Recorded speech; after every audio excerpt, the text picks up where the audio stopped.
देश के grand old party यानी कांग्रेस को भारत जोड़ो यात्रा से बहुत उम्मीदें हैं। राहुल का कारवां जैसे जैसे आगे बढ़ रहा है, नए रंग और अनोखी तस्वीरें सामने आ रही हैं। खास बात यह, जब गुजरात और हिमाचल चुनाव की सरगर्मी परवान पर है, तो राहुल न तो गुजरात जाएंगे और न ही हिमाचल, जबकि दोनों ही राज्यों में कांग्रेस मुख्य विपक्षी पार्टी है। ऐसे में सवाल यही है कि 3750 किलोमीटर की यात्रा का मेन फोकस क्या है और दक्षिण भारत में ज्यादा दिन गुजारने के पीछे स्ट्रेटजी क्या है।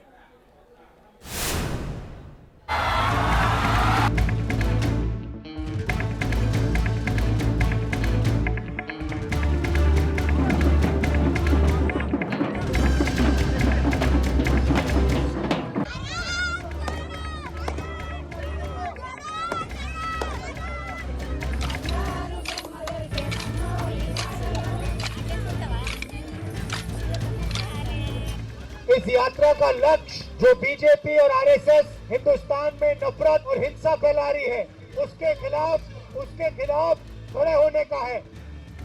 बच्चों के साथ राहुल गांधी की रेस, महिलाओं के साथ बथुकम्मा डांस,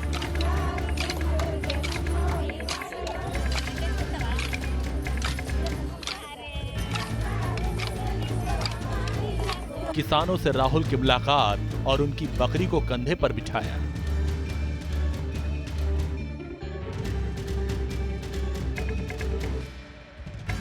बच्चे किसान नारी शक्ति के संग और दक्षिण भारतीय अस्मिता के रंग। दक्षिण भारत में राहुल गांधी के इस जुड़ाव की बड़ी तस्वीर से बड़ा संदेश निकला कि दक्षिण भारतीय बेल्ट में कांग्रेस के आधार को मजबूत किया जाए। इसी प्लान के तहत केरल के बाद तेलंगाना वो राज्य बना जहां भारत जोड़ो यात्रा 10 दिनों से ज्यादा दिन चलेगी। फिलहाल तो राहुल गांधी हैदराबाद के बॉर्डर तक पहुंच गए हैं, मगर तेलंगाना में 375 किलोमीटर के सफर में 19 विधानसभा सीट और 7 संसदीय क्षेत्रों को वो कवर कर रहे हैं। खास बात ये कि तेलंगाना में राहुल के रडार पर मोदी सरकार भी है और तेलंगाना के सत्ता पर काबिज केसीआर कुनबा भी।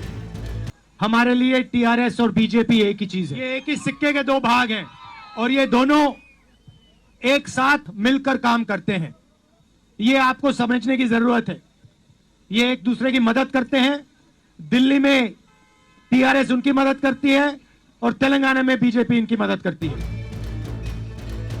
राहुल के तेवर से साफ है कि वो तेलंगाना में एंटी बीजेपी मोर्चा नहीं, बल्कि कांग्रेस की एकला चलो की पॉलिसी पर चल रहे हैं और 7 नवंबर तक तेलंगाना में कांग्रेस इसी स्ट्रेटजी को धार देगी।